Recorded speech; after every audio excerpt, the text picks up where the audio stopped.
स्वागत है आप सभी का हमारे आयुर्वेद चैनल सुपर में आयुर्वेद। आज हम बात करने वाले हैं एक बहुत ही महत्वपूर्ण आयुर्वेदिक औषधि पौधे के बारे में जो आयुर्वेद में अपने तीक्ष्ण विरेचन गुण के कारण जाना जाता है, जिसका नाम है दंती। यदि आप नहीं जानते कि विरेचन किसे कहा जाता है तो इसके लिए मैंने पहले से ही एक वीडियो बनाकर अपने चैनल पर अपलोड कर दी है, जिसमें आपको पता चल जाएगा कि विरेचन किसे कहा जाता है, विरेचन कितने प्रकार का होता है और साथ ही विरेचन के क्या क्या महत्वपूर्ण फायदे हैं। इसके अलावा मैंने बहुत सारे विरेचन द्रव्यों के बारे में अपने चैनल पर बहुत सारी वीडियो बनाकर पहले से ही अपलोड कर दी हैं और उनके बारे में बहुत ही विस्तार से बताया हुआ भी है, तो जाकर आप उनको भी देख सकते हैं। फिर भी आपकी जानकारी के लिए मैं विरेचन को शॉर्ट में बता देता हूँ।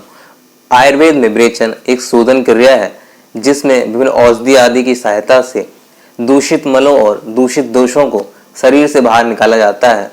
अभी तक हमने मृदु विरेचन और मध्यम विरेचन द्रव्यों के बारे में बात की थी, जिसमें हमने जाना था कि मृदु विरेचन द्रव्य उन लोगों के लिए होते हैं जिनके पेट आसानी से घरेलू उपचार जैसे कि गुनगुने पानी के साथ सौंफ, अंजीर आदि से फ्रेश हो जाते हैं, और मध्यम विरेचन द्रव्य उन लोगों के लिए प्रयोग किए जाते हैं जिनके पेट प्रतिदिन अच्छे से फ्रेश नहीं हो पाते या प्रतिदिन उनको पेट फ्रेश होने में कठिनाई होती है और इनको अपना पेट फ्रेश करने के लिए कुछ आयुर्वेदिक दवाइयों की आवश्यकता होती है। आज हम बात करने वाले हैं अपनी अगली कैटेगरी के बारे में, जो कि है तीक्ष्ण विरेचन द्रव्यों की। इस कैटेगरी के पौधों का उपयोग उन लोगों के लिए किया जाता है जिनके पेट साधारण सी औषधियों की सहायता से फ्रेश नहीं हो पाते हैं और इनके पेट में बहुत ज़्यादा कब्ज, मरोड़ और मलबद्धता की समस्या रहती है और बहुत ही कठिनाई से इनका पेट फ्रेश हो पाता है। ऐसे द्रव्यों का प्रयोग इन लोगों के लिए ही किया जाता है जिन्हें हम तीक्ष्ण विरेचन द्रव्य कहते हैं। आज हम बात करने वाले हैं अपने पहले तीक्ष्ण विरेचन द्रव्य दंती के बारे में। चलिए सबसे पहले बात कर लेते हैं दंती के सामान्य परिचय के बारे में। दंती यूफोर्बिएसी या अरंड कुल का एक पौधा है, इसीलिए इसे जंगली अरंडी, जंगली क्रोटन या जंगली सुल्तान बीज भी कहा जाता है। इसका साइंटिफिक या बॉटनिकल नेम बालियोस्पर्मम मॉन्टेनम है। इसे हिंदी और संस्कृत में दंती कहते हैं क्योंकि इसकी जड़ हाथी के दांत के समान होती है। इसके अलावा इसे अन्य भाषाओं जैसे कि बंगाली में हाफुन, मराठी में दांती, तेलुगु में आमदुमु, तमिल में नागदंती, गुजराती में दंती मूल और इंग्लिश में वाइल्ड क्रोटन भी कहा जाता है। यदि आप भी जानना चाहते हैं कि इसे आपकी भाषा में क्या कहा जाता है तो कमेंट करके पूछ सकते हैं। चलिए बात कर लेते हैं दंती के स्वरूप के बारे में। दंती का 3 से 6 फीट ऊंचा गुलंबद्ध छुपनुमा पौधा होता है। इसकी पत्तियां गूलर के समान 2 से 3 इंच लंबी होती हैं। इसके पुष्प छोटे हरे रंग के अक्षीय और गुच्छों में होते हैं। इसके फल त्रिखंडित लगभग आधे से 1 इंच लंबे होते हैं और इसके फलों में लगभग 3 भूरे रंग के चित्रित बीज निकलते हैं। इसके पुष्प दिसंबर से मार्च तक लगते हैं। चलिए बात कर लेते हैं दंती की जाति और प्रजातियों के बारे में। आयुर्वेद में इसकी जाति के बारे में 2 पक्ष हैं। कुछ आचार्य दंती और द्रवंती यानी कि जमाल गोटा दोनों को एक ही मानते हैं, जबकि कुछ आचार्य इन्हें अलग अलग भी मानते हैं। चलिए बात कर लेते हैं दंती के उत्पत्ति स्थान के बारे में, यानी कि दंती सबसे ज्यादा किस क्षेत्र में पाई जाती है। दंती सबसे ज्यादा भारत में बंगाल, बिहार और दक्षिण भारत में पाई जाती है। चलिए बात कर लेते हैं दंती के रासायनिक संगठन के बारे में। दंती का रासायनिक संगठन भी बहुत महत्वपूर्ण है। दंती की जड़ में राल और स्टार्च होते हैं, जबकि इसके बीजों में एक तीक्ष्ण तेल होता है और इस तीक्ष्ण तेल में ही रेचन और विरेचन करने की क्षमता होती है। इसके साथ ही इसकी जड़ भी तीक्ष्ण होती है, जिसके कारण ही इसका उपयोग औषधि में किया जाता है। चलिए बात कर लेते हैं दंती के गुण कर्मों के बारे में। किसी भी औषधि को उपयोग करने से पहले उसके गुण कर्म को जान लेना अत्यधिक आवश्यक है। इससे उसके शरीर पर होने वाले प्रभावों के बारे में पता चल जाता है और उसके उपयोग की सही जानकारी मिल जाती है। दंती गुण में गुरु, तीक्ष्ण, विपाक में कटु, रस में कटु और वीरी में उष्ण होती है, यानी कि यह मुख्यतः उष्ण तीक्ष्ण है। चलिए बात कर लेते हैं दोष प्रयोग के आधार पर दंती के उपयोग के बारे में। पहला दंती कफ पित्त हर है, यानी कि यह कफ और पित्त के दोषों से संबंधित रोगों में उपयोग की जाती है। दूसरा दंती गुण में उष्ण तीक्ष्ण होने से इसकी जड़ और बीजों से बना लेप सूजन संबंधित रोगों और दर्द संबंधित रोगों में किया जाता है। दंती पाचक, पित्त सामक, रेचक और कृमिनाशक और मुख्यतः लीवर की सूजन को कम करने वाली होती है। इसके अलावा यह रक्त व संस्थान की सूजन को कम करती है और रक्त को भी शुद्ध करती है। दंती की हरी पत्तियों का उपयोग श्वसन संस्थान संबंधित समस्याओं में जैसे कि सांस, दमा आदि में किया जाता है। इसके अलावा दंती गुण में उष्ण तीक्ष्ण होती है, जिससे कि इसका उपयोग अर्श के बाहरी मस्सों को सुखाने के लिए भी किया जाता है। इसके लिए इसकी जड़ आदि का लेप अर्श के मस्सों पर लगाया जाता है। दंती के बीजों में एक तीक्ष्ण तेल होता है, इसीलिए इसके बीजों में निकलने वाले तेल का उपयोग शोथ संबंधित रोगों जैसे कि गठिया, आमबास, संधिशूल आदि रोगों में किया जाता है। इसके अलावा इसके उष्ण तीक्ष्ण गुण के कारण इसका उपयोग उदर रोग जैसे कि उदर का भारी रहना, पेट का चढ़ा रहना आदि रोगों में और कृमि रोगों में भी किया जाता है। चलिए, दंती का उपयोग मूत्र वह संस्थान संबंधित समस्याओं जैसे कि मूत्रकृच, पथरी आदि में भी किया जाता है।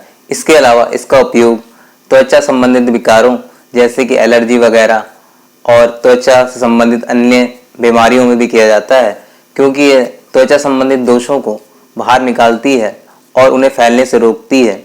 इसीलिए इसका उपयोग त्वचा संबंधित विकारों में भी किया जाता है। इसके अलावा विबंध या मल के बद्ध होने से जो ज्वर उत्पन्न होता है उसमें भी इसका उपयोग किया जाता है। इसके साथ ही इसके उष्ण तीक्ष्ण गुण होने से इसका उपयोग बहुत सारे रोगों में भी अलग अलग प्रकार से किया जाता है। बात कर लेते हैं दंती के प्रयोज्य अंग या उपयोगी अंग के बारे में। दंती की मूल यानी कि जड़ की छाल और बीज और पत्रों का उपयोग औषधि के रूप में किया जाता है। चलिए बात कर लेते हैं दंती की मात्रा के बारे में।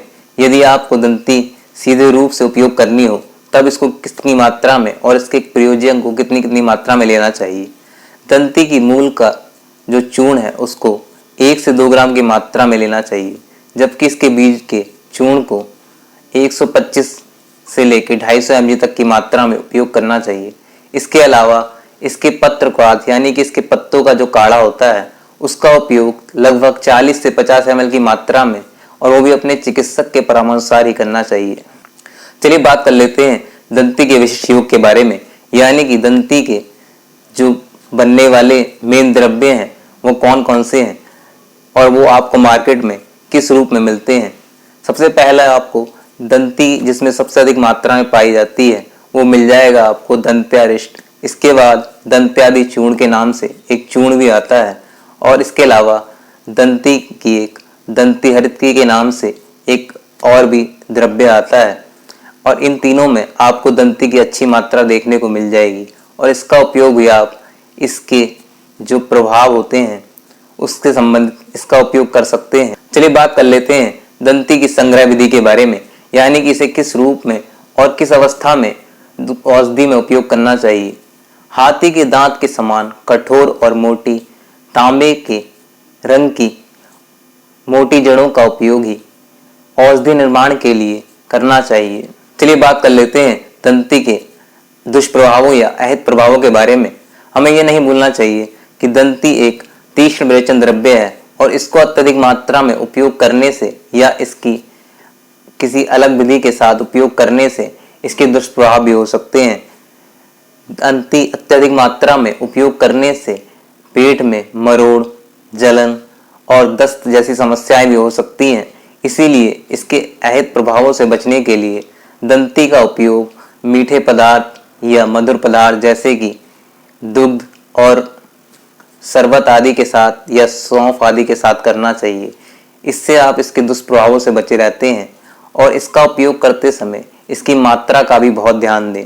इसकी मात्रा, इसकी चूर्ण आदि जितनी मात्रा में दिए हुए हैं उससे अधिक मात्रा में उपयोग करने से इसकी डोज बढ़ जाती है और ये अपने दुष्प्रभाव दिखाना शुरू कर देती है। इसलिए इसकी मात्रा का बहुत विशेष ध्यान दें। चलिए बात कर लेते हैं दंती की शोधन विधि के बारे में। जी हाँ, आयुर्वेद में दंती का उपयोग करने से पहले इसके शोधन के बारे में बताया गया है। दंती का शोधन करने के लिए दंती की मोटी जड़ लेकर उस पे पिपली और मधु का चूर्ण लगाकर लेप कर दें, और उसे एक कुश यानी कि एक बर्तन में रख कर उसे अच्छे से कपड़ मिट्टी कर दें और उसको धूप में सुखा दें, और उसको सुखाने के बाद इसे पुटपाक विधि से इसका पाक कर लेने से दंती शुद्ध हो जाती है और इसके गुणों में वृद्धि होती है। इस प्रकार से दंती का उपयोग करने से बहुत ही अच्छे लाभ दिखाई देते हैं। आज हमने बात की अपने पहले तीक्ष्ण विरेचन द्रव्य दंती के बारे में, जो कि एक बहुत ही महत्वपूर्ण औषधि पौधा है। अभी तक हमने इसके दोष प्रयोग के आधार पर इसके उपयोग देखे हैं और इसके प्रयोग या परिचय के बारे में जाना है। आगे हम बात करेंगे इसके महत्वपूर्ण उपयोग के बारे में, यानी कि इसे किस रूप में, किस औषधि के साथ और कितनी मात्रा में देने से इसके बहुत ही अच्छे फायदे होते हैं, और इसके कुछ विशिष्ट योगों के बारे में जिसको हम बनाएंगे भी, और साथ ही आपको कुछ घरेलू उपयोग के बारे में बताएंगे जिसे आप अपने घरेलू उपयोग में उपयोग कर सकते हैं और अपनी जो विबंध और कब्ज की बहुत अत्यधिक समस्या रहती है उससे छुटकारा पा सकते हैं। आज की वीडियो में बस इतना ही। वीडियो अच्छी लगे तो लाइक करें, शेयर करें, साथ ही साथ कमेंट करके अपना सुझाव जरूर दें। और यदि आपका कोई सवाल हो